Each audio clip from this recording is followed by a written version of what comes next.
During the Cold War, the CIA secretly plucked a Soviet submarine from the ocean floor using a giant claw. The International Spy Museum details the audacious plan that involved a reclusive billionaire, a 618-foot-long ship, and a great deal of stealth.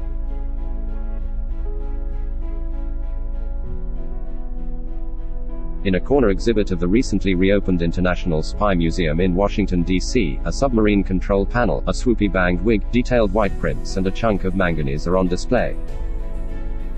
Together, they represent relics of a Cold War espionage mission so audacious, the museum's curator, Vince Horton, compares it to the heist from Ocean's 11. This mission, codenamed Project Azorian, involved the CIA commissioning the construction of a 600-foot ship to retrieve a sunken Soviet submarine from the ocean floor, all in complete secrecy. I can't imagine there's another country in the world that would have thought, we found a Soviet submarine, under more than 3 miles of water. Let's go steal it, says Horton. The 6-year mission began in 1968, when the Soviet ballistic missile submarine K-129 went missing without explanation somewhere in the Pacific Ocean. In this post-Cuban Missile Crisis era, both American and Soviet submarines prowled the open seas with nuclear weapons aboard, prepared for potential war. Some reports indicate that the sinking was due to a mechanical error such as inadvertent missile engine ignition, while the Soviets for a time suspected the Americans of foul play. After 2 months, the Soviet Union abandoned its search for K-129 and the nuclear weapons it carried, but the United States, which had recently used Air Force technology to locate 2 of its own sunken submarines, pinpointed the K-129 1,500 miles northwest of Hawaii and 16,500 feet below the surface. According to the declassified CIA history of the project, no country in the world had succeeded in raising an object of this size and weight from such a depth. Internally, the intelligence community deliberated about the cost-to-reward ratio of such an expensive and risky undertaking, even as the submarine offered a tantalizing trove of information. According to Horton, the value of the K-129 stemmed not just from the codebooks and nuclear warheads on board, but also the chance to understand the manufacturing process behind the rival power submarines. If the US knew how the K-129's sonar systems operated, or the mechanisms by which the submarines kept quiet, they could improve their ability to detect them. And by 1967, the Soviet Union had amassed an armament of nuclear weapons large enough that the two nations had virtual nuclear parity, Horton explains. As a result, the Americans were hungry to gain a competitive advantage, an edge the K-129 might provide. The CIA brainstormed several improbable-sounding means of recovering the submarine. One suggestion involved generating enough gas on the ocean floor to buoy the submarine to the surface. Instead, they settled on an idea reminiscent of the classic arcade game, a giant claw that would grasp and pull the K-129 into the moon pool belly of a giant ship. Initially, the project boasted an estimated 10% chance of success. Granted, that figure increased as Azorian approached completion.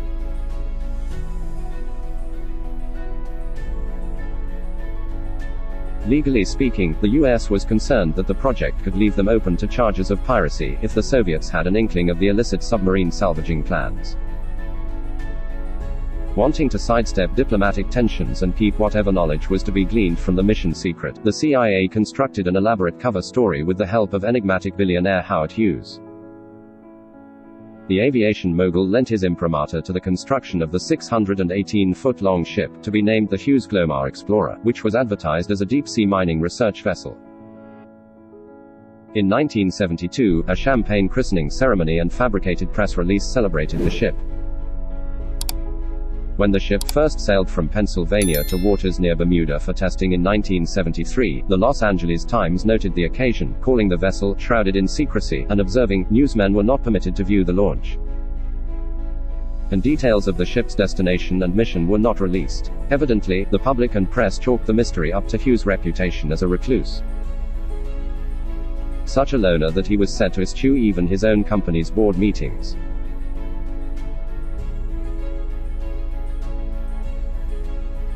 Next, the Glomar explorer navigated to the Pacific around South America, because it was too wide to pass through the Panama Canal. After some minor foibles, the US-assisted 1973 Chilean coup happened the same day as 7 technicians were trying to board the ship in the country's port city of Valparaiso. The Glomar explorer arrived in Long Beach, California, where it loaded more than 20 vans full of equipment, including a darkroom, paper processing, nuclear waste handling, for analyzing the K-129's contents. Meanwhile, a team built the Claw, nicknamed Clementine, and formerly known as the capture vehicle, in a gargantuan floating barge called HMB-1 in Redwood City. In the spring of 1974, HMB-1 submerged and met up with the Glomar explorer off the coast of Catalina Island in Southern California. HMB-1 opened its roof, and the Glomar explorer opened the bottom of its hollow moon pool to take the steel Claw on board. Then the HMB-1 detached and returned to Redwood City, the transfer unnoticed.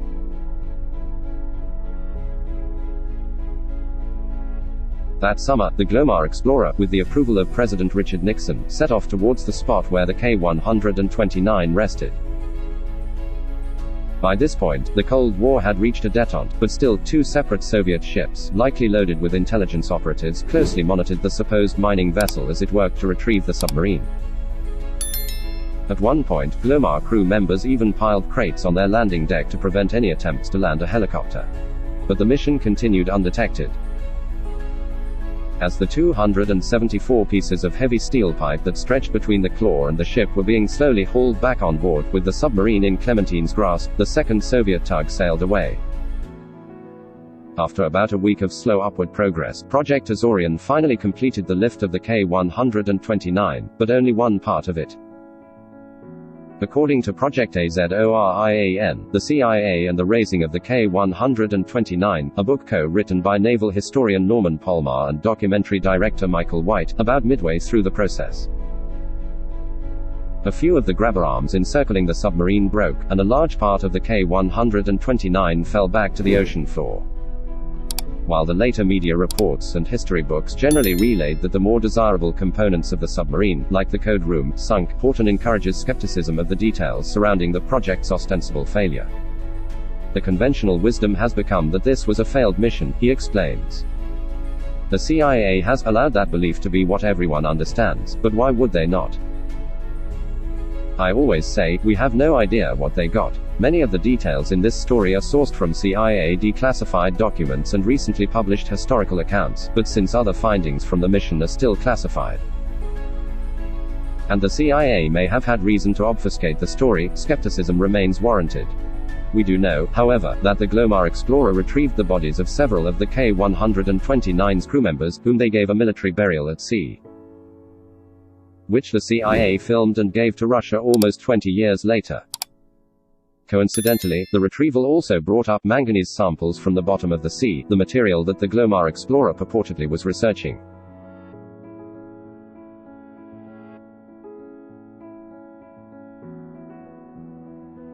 The US seemed to have gotten away with the elaborate submarine heist, Ford's Secretary of Defense, James Schlesinger, said in a White House meeting, "The operation is a marvel."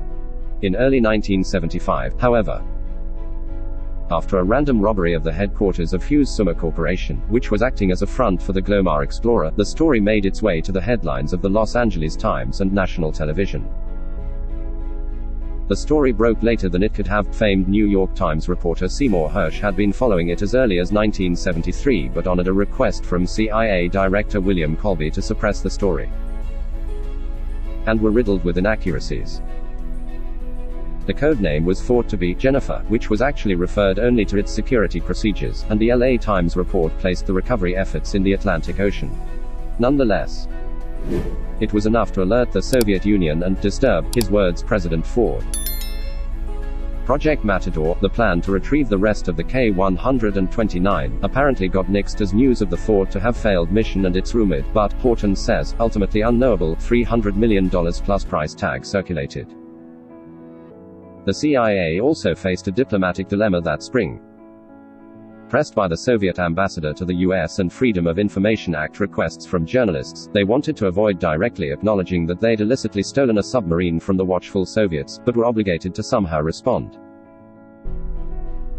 The US government did not want to embarrass the Soviets, Horton says, mainly because in doing so, they really set diplomacy back significantly, because the Soviet premier would have to respond through sanctions or an attack on a territory. In the effort to walk this diplomatic tightrope and comply with FOIA requirements, the Glomar response, "we can neither confirm nor deny," was coined. While the Glomar response stood up in federal court as a reason to deny a FOIA request, the incident, writes historian M. Todd Bennett, intensified otherwise routine intelligence wars, tit-for-tat actions taken by the Soviet and American intelligence services. That May, Soviet operatives increased the amount of microwave radiation trained on the American embassy in Moscow.